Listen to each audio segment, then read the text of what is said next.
Reds, we've got breaking news. We're recording this, so it's not quite live, but it'll be very quickly out. We were going to talk about Kerkez and Wirtz, and we're going to do that. That's Craig Hannan, that's Rob Gutmann, but you know that by now.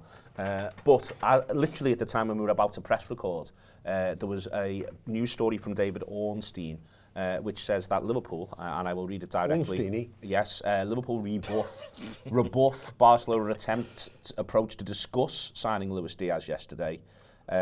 They made contact yesterday, Barcelona, but Liverpool clear, not for sale. New contract, unlikely, so unless bids land to change stance, 28-year-old stays, even if it leads to free agency. This is a very Liverpool Football Club position. It's the most Liverpool Football Club thing I've read in ages. I'm not saying that Diaz definitely stays through this summer, Rob. What I am saying is that if Liverpool don't get an offer they like, he is not going anywhere. No, but as I just said to you before we came on, it is also the biggest. They might as well have walked to his front house, to his lawn, and put a big "fuck off for sale" sign right on his front lawn, in small print, albeit at a decent whack, right?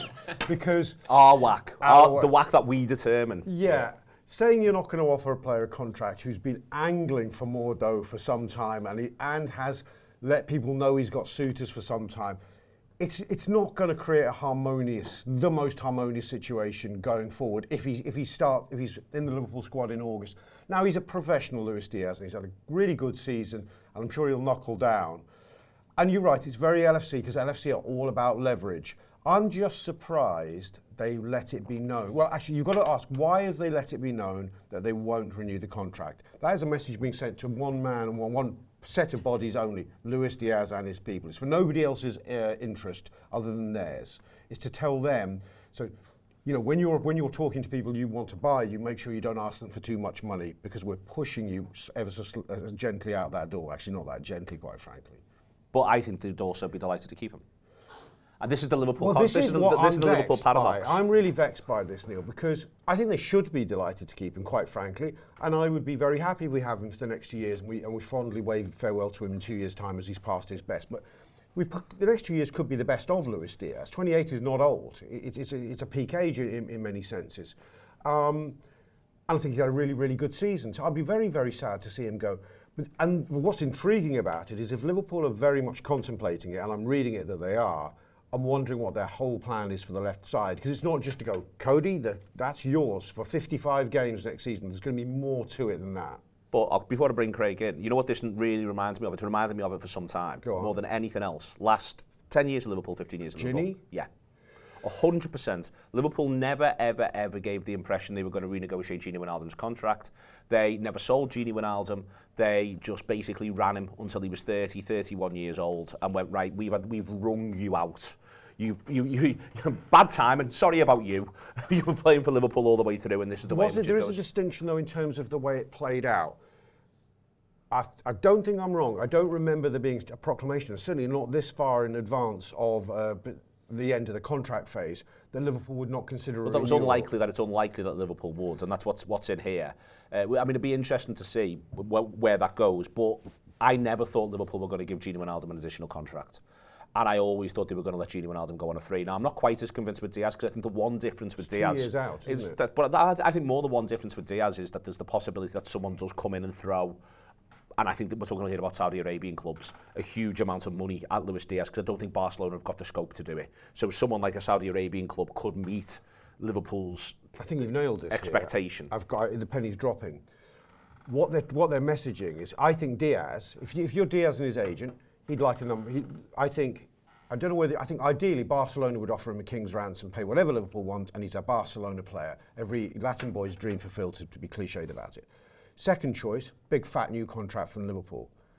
Third choice, going to Saudi, where it's quasi-retirement, but he'll just about take it if the dough's there. Now, Liverpool know... I think that staying at Liverpool for another 2 seasons and having free agency could be his third choice, not his fourth choice. Could be. So Liverpool know that Saudi's down the pecking order, but there's one common denominator in all these things: get paid better, right? Because he hasn't been paid maybe at a Champions League elite level. Who knows what the exact wage is, but the reports are that he's not one of the higher earners. So the common denominator in all these situations is Luis needs paying better. If they force him into a situation where they're not going to pay him better, Barca can't afford him, so won't pay him better, Liverpool are going to let him go in 2 years as your third option. The only option where Luis Diaz gets paid better is by going now, which is when he wants to be paid better, is by going to Saudi Arabia. And I think they're pushing him there. I don't know if they're pushing him there, because I think that one of the things that Liverpool are great at is going, we're all right. Yeah.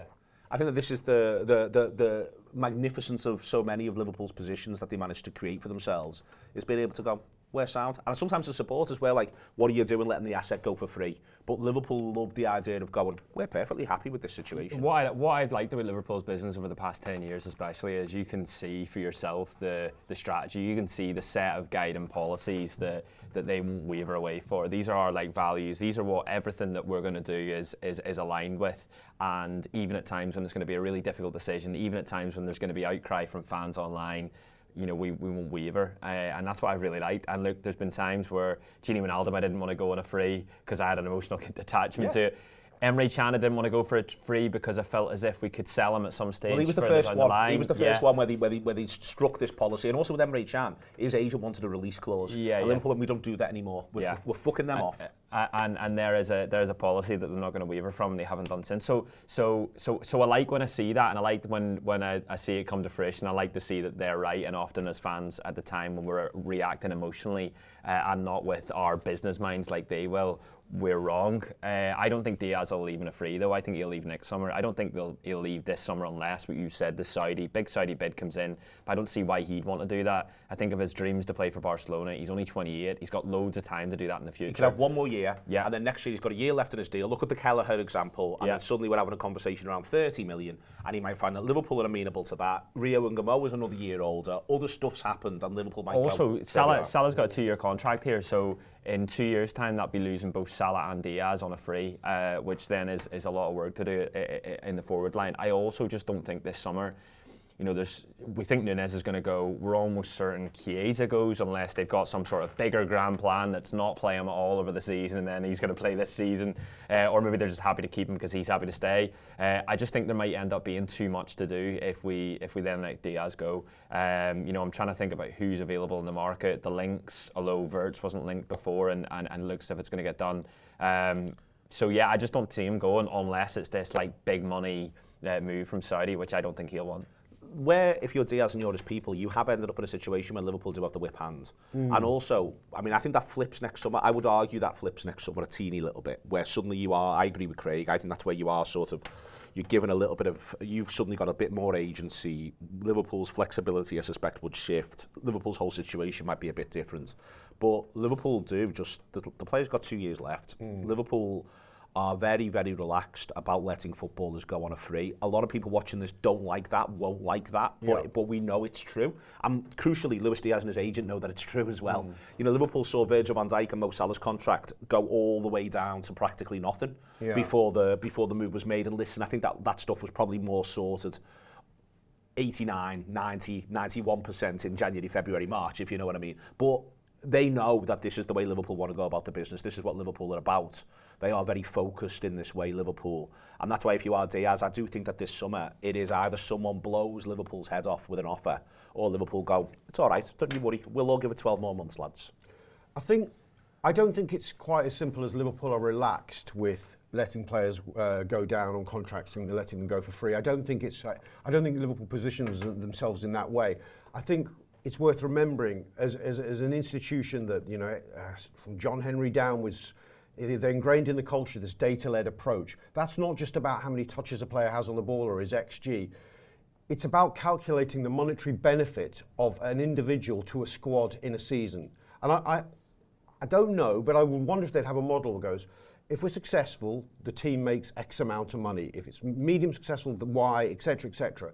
What does each individual contribute? All of this stuff will pay in, 100%. So what is the value of a Luis Diaz contribution versus all football clubs should think like this. I doubt they do. I think it's a bit more intuitive. It's quite a hard thing to do, by the way, to get that exact. But I think you've got to start the process. So I think what they could do with someone like Gini Wijnaldum that goes, well, he's got a year left. I think he was touching 30 when he went. So they're probably able to go, what are we going to get from him in the market if we really push it? I don't know, we might get 20 million now. But what's his value for us for another season? It might be worth 22 million. He's that good, right? He's that good, but by the following season, a year later, it's only 50. So, you know, there's a gap, there's a graph where you look at a gap between value and contribution. What would be the cost of replacing him? What would be the player who comes in? What's the risk element of that? A risk is a big part of it. You bring someone else in, the risk that it might not work because they accept that all transfers won't work or they don't all work immediately, so on and so forth. But I think what we're seeing with Luis Diaz is the graph pointing in a slightly different direction, or the gap in this imaginary graph going a slightly different way. It goes, hang on, this player has real value in the market at the moment. Very exalted to what value we think he'll have in the market in 2 years, regardless of whether he's free or not. We think, at 30, a quick, fleet-footed winger, his value is always going to collapse post 30. But at the moment, his stock's really high. We could get, wildly 85 million out of Saudi. Even if someone like Bayern Munich panic or Man City, but that's what you are. But I think you are looking at 80 million. I think you're looking at around the 80 million mark. I don't think Liverpool will be that bothered around the 50 million mark, for instance. I think you are looking at 80 million. We haven't got a figure on Barca's bid, have we? No. I bet you it's not much more than 40. Yeah, right. I can't believe. By the way, it's a separate thing. I can't believe the offer Man United made for Mbeumo. But by Brentford should, as a point of fucking principle, say we're not selling him to you now. Yeah. Genuinely, we're not selling them to you now. Go fuck yourselves. How much was that? 45 million. Oh, was it? I did 45 million for that, yeah. but they went on 45 million. They've just paid 62 for Cunha, and Mbeumo's 23, and has bangs goals. Honestly, I would just have said you're a disgrace. I think that the funny thing with Diaz, I think, is like if he did leave this summer, he leaves with a funny Liverpool career. He leaves as a successful Liverpool player, having won trophies. He joins in the season where we win 2 trophies. We obviously win the League Cup last season. He wins the league. I think Liverpool's hand is strong because they're able to say to him, well, if you stick around next season, you're probably going to win more trophies. You might win the league again. We're going for the European Cup. Look what we're doing in the transfer market. This is our plan. So I don't think it's one where he's going to be trying to get himself out the door. But if he did leave this summer, I think he'd be...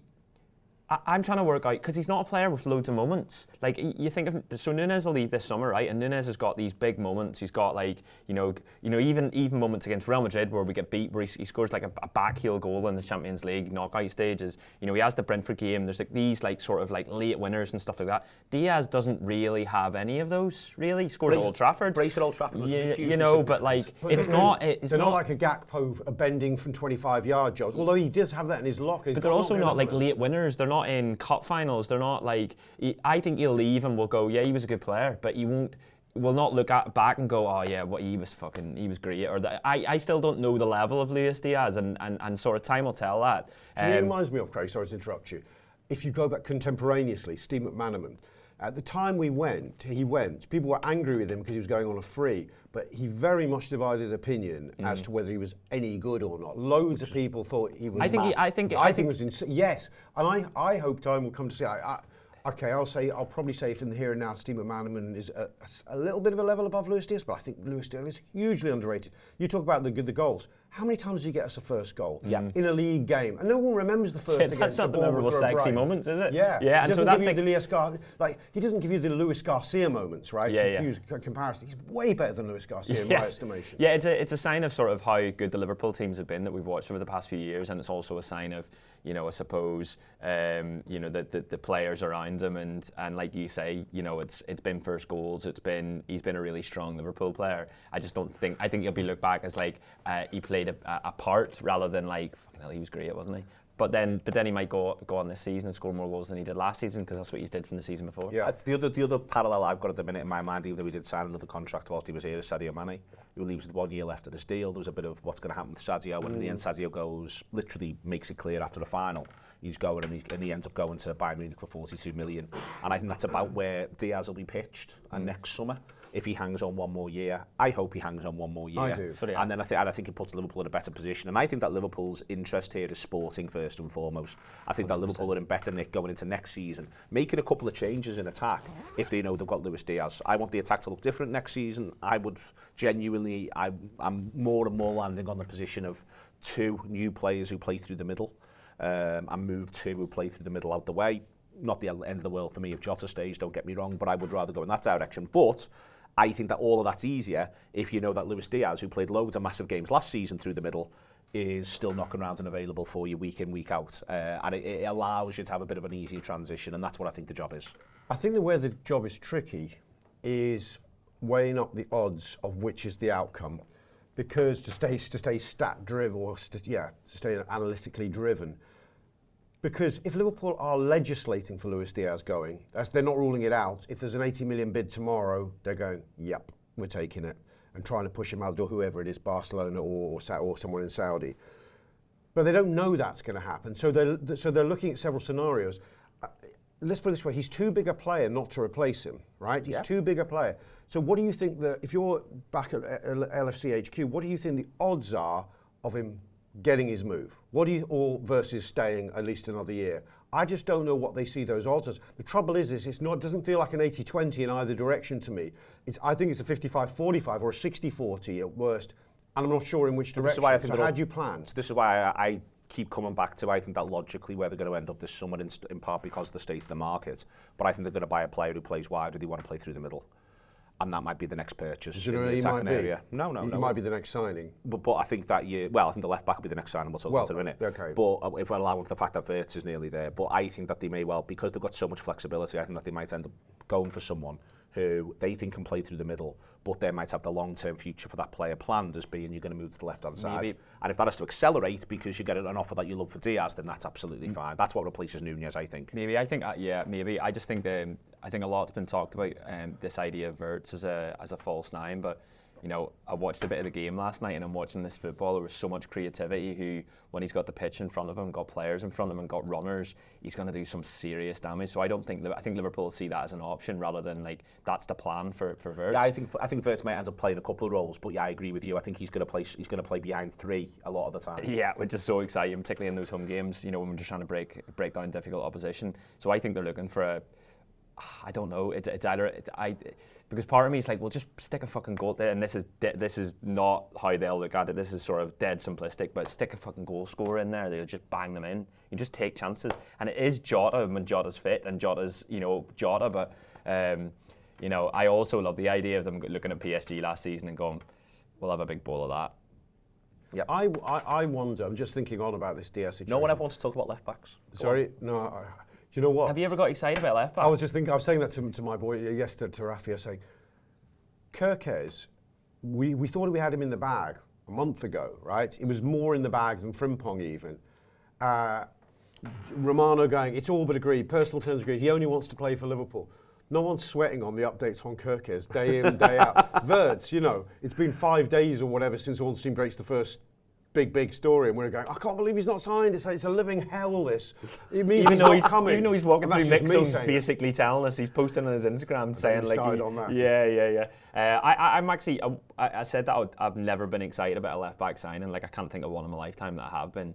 But I am excited about this. And the reason why is because he's obviously Premier League proven, and so he just feels like a footballer that you can just slot him in straight away. I think he is raw, but then I love his pace, and therefore I love his recovery pace. I love him driving forward, and I love his age. I think he'll end up being one of the sweet spot signings that Liverpool have been so good at over the years, whilst being one that it feels like we'll not have to wait sort of 6 months to sort of, to learn a new culture and being like he just goes straight in from the off. I think he's interesting. I'm excited, but I have the sort of reservations about left backs that you always have about left backs, and we talked about recently. I share that nervousness. He's a bit like, to my mind, simplistically, a left-sided Conor Bradley, where you can just about see a world where he goes stellar, and he's the left-sided Hakimi. You can I can see, the manager compared Conor Bradley to Hakimi, who is sort of the gold standard at the moment in world football in a certain sense of attacking fullbacks. But you can also see him being the next fucking Luis Enrique if we're unlucky. You just don't know. This is the thing. I think they have to pitch somewhere, because there isn't if there was a left-sided Hakimi available for 80 million in world football, would they pay that? They might do, but there just isn't one actually. I'm trying to think of it. The fella at Bayern who's forever injured, what's his name again? Alphonso Davies. Alphonso Davies. He's one I'd break the bank for that position if he wasn't perennially injured and available. But outside of him, it's really hard to know what they do. So I think they're going for the best one they can possibly get, and he's not going to cost a fortune. 45 million is as much as I want to spend on a fullback, to be honest with you. Spend that higher up the pitch for me. But what if he's going to end up a lot higher up the pitch? I think it's part of the argument. Yeah. I just think it's a really good one. I think it's a great signing for Robertson in a number of ways. Robertson's only got 1 year left of his deal. And I think this is the sort of signing that gets Robertson an extension, if you sort of know what I mean. Like, I think you could have a situation where you could be having an Andy Robertson, James Milner thing where year in, year out, he's doing another year, the money's going down a little bit, but the bonuses remain strong. And there's always the chance that if you're Andy Robertson from nowhere, you're playing in a Champions League semi-final because your man's got injured or suspended, and you're thrown in there, you're getting 20, 25 starts. And when you're getting them, you're absolutely up here in terms of your fitness because this fella's playing, and there's a lot of coming on for 30. I think we're going to see a lot of that next season. I think it's great for the idea of getting Andy Robertson, the best version of him we can have right now, as well as hopefully getting this lad who's going to be great. Yeah, that's a good shout. Actually, less emphasis on him to be the number one. You know, and Robertson won't see that, by the way. Robertson will see this fella coming in and going, I'm going to keep that shirt. 100%. But that's great because I think one of the reasons why we've seen Gakpo and Diaz do so well this season is because I think that they were the two within the team that nobody really knew who was the first choice. Who's going to start the Champions League quarter-final if we get there? They never did, and so their levels had to be raised consistently every week, and you get the best out of both of them. They have their best seasons for Liverpool. So, and I think Robertson playing sort of 15 games less in the season be no bad thing for him, particularly as he gets sort of older and older. The question, Craig, is though, is he going to quite see it the way we're seeing it? We're relaxed if he gets fuck all games because Kerkez is so good. He's not. No, he won't be. But I think given the fact that he's only got 1 year left in his contract, I think that he'll see this as I'm trying to win a new contract. But if 6 months, 7 months down the line, I'm not happy, I'm not feeling it, then like what a way to sort of bow out from Liverpool career. I just think he loves Liverpool, and I think he'll want to stick around. I think he'll have seen his mates leave slightly early, and then think, well, actually, if Liverpool are playing up to 60 games a season, there's opportunities there for me to play 25 at least. Starts 25, and least. Coming on the bench in another 25. Yeah, and win cups and get medals. And have medals at the end of it. I think it's all positive. I really do. I'm not saying right now that Robertson should get a new deal. That's not my argument. But I think that you can see a pathway where this just sort of works for everyone for a couple of seasons. If this lad comes in, I think there's 1 year left on Robbo's deal. You see, that's the problem. But because somebody Bournemouth could say, we'll give you a 4-year deal. And Liverpool, we can't stand in his way. No, we can't, and we shouldn't. But he's got a decision to make between being part of a side that's going to challenge for major honours every single season and being part of that squad, or saying, no, first team football's more important to me. I'd rather the player as agency. If anything, because he's fully committed to Liverpool. The other thing as well is Robertson's not going to be one of those players that quits international football anytime soon. I think he'll just keep going until he's not picked. And so obviously as he gets older, there's not that option that James Milner took where he goes, 29. Fuck this. I'm going to play loads of proper football here and just give this up. Robertson won't do that. His problem he's got is he can walk away on a free next year if Liverpool don't renew. Better for him financially, arguably, but is the quality of offer going to be there if he spent the most of the year on the bench? I mean, it might go the way we're saying. He plays 40%, maybe even more, of games, and his stock's really high, and it's a hell of a calculation, really, for him. I think it's perfectly strict. People will remember the footballer that he was. I mean, if he has a year when he should be on Kerkez, he'll be fine. I do know, but I think from his point of view, I would be tempted with the assuredness of knowing what my next 4 years look like. If somebody came with a half-decent offer, half-decent club, 4-year deal, I'd be tempted if I was Andy Robertson. Would you really?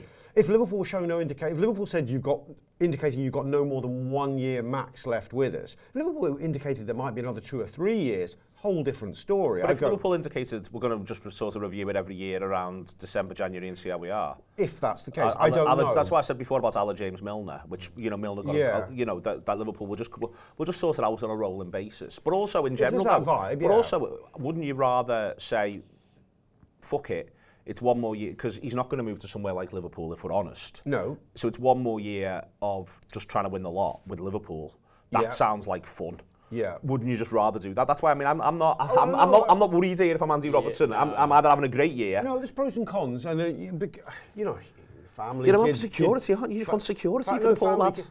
Family kids in school. It might be his wife and his wife might be. He's got a mortgage. Well, it's not a mortgage. He's got family who want to feel settled. I mean, this is perennially a bigger thing than bloody money sometimes. Yeah, but he can feel settled for the 1 more year, and maybe the kids are the wrong age, Rob. Maybe they're going to switch big school. That could be a thing. You can ask all you like, but that is a thing. These are the things we forget that they're human beings. I like all this. Yeah, I think this is why Salah signed again, by the way. Because of Macca in a school and I want Rob Gutmann, life coach to footballers. That could be a live show for next season, Craig. crazy guy. I might throw you certain footballers' names, and you can say what you think they should do for the next 3 or 4 years of their career. Well, maybe I tell you what. Transfer Markt or FB Ref should have a thing: age of kids, change of school, likely. What's your man Odegaard do? My Odegaard. Yeah, what should he do? Plan his next 4 years for me. I want to know what he should be up to. How many years has he got left? I don't know. We can check it all out. This is the new show. We just sort of I'm going going to do through. a new show. Very intrusive. This one. Yeah, the intrusive show. Years married, relative age of spouse. John McGinn. Years left. Kids in junior or senior school. Tyrone Mings. I'm going to need the data. You can't just throw these names of course. It's a data-driven show. He needs the prep. He needs the time. And we can go from there. We can go from there as we work all the way through over and over again. Sam Morsey. Anyway, I'd have to know who Sam Morsey was. Are we going to talk about Wirtz? Are we done on Wirtz? No, we can talk about Wirtz. I mean, I feel like we didn't do much on left back. My next show I'm about to record. Do you know why? So I don't usually watch the highlights until I'm definitely sure they're going to sign, and then obviously in playing last night, I became more interested in it. So I went onto YouTube and I watched 10 moments that Florian Wirtz shocked the world. Shocked the world. And it wasn't just like he shocked football, he shocked Bundesliga, it was the entire world. The world. One of them was a filthy chip against some biffs in the Bundesliga, which is like... Did it shock you? It's a bit of me. Were they all goals, these shocks? They were goals. One was, he scored against, I think it might have been France 10 seconds into the game. Yes, that's against Germany. It's like a Gerrard goal. Yeah, that would have shocked like some of the world, at least, Yeah. particularly France and Germany. And all those who sailed with him both. So I'm not entirely sure that that it was the entirety of the world, but like there was a lot seen every goal of shocking moment. Like I watched it. I watched a lot of it. I guess. I'm really excited about him. I'm so excited about him, and it's nothing new. But particularly after the 10 moments to shock the world video, like I've gone from here to here now. Has he shocked your world? Yes, shocked your world, hasn't he? I think of nothing else. Kyle Walker-Peters. Go on. Kyle Walker-Peters. Go on. He's not getting any younger, is he? He's not getting any younger. He's 28. Snuck on you that. Go on. Got to put food on the table. So Wirtz has shocked your world. Yeah, I mean, I feel like we're doing the whole of the show I'm about to do next, which is available for subscribers. That's a good sell. So it is a You want more of this? I mean, we're going to talk about the Florian Wirtz's cheeky wink and a nod to Lewis Steele in the mix zone last night. We're going to do at least 45 minutes on that. Brilliant, I mean, perfect. For me, it's all about the Instagram post. Forget the wink and the nod. The Instagram post is... the number 10, the McAllister yes, thing. the Instagram post is just absolutely laying one on a number of people and just going. So that's the end of that then. And by the way, I'm coming. We're just got to get the last bit of paperwork done. Yeah, I mean, for viewers, listeners who haven't seen that, there was some chat that he was going to demand, as the tabloids like to say, Alexis McAllister's number 10 shirt because he's such a 10-y guy. I think it was only one throwaway article somewhere in the Mirror or somewhere like that. And he goes on his Instagram and says, what did he say, Craig? He goes, I am not the sort of man who does disrespect other footballers. Yeah, 10. good. Big. I criticised his use of the font he used on X. I thought it was far too flourishy for my liking. It's a bit Hallmark card. You're like a stripped down font. I'd like something a bit more to the point and direct. That's a sort of, it's a bit too...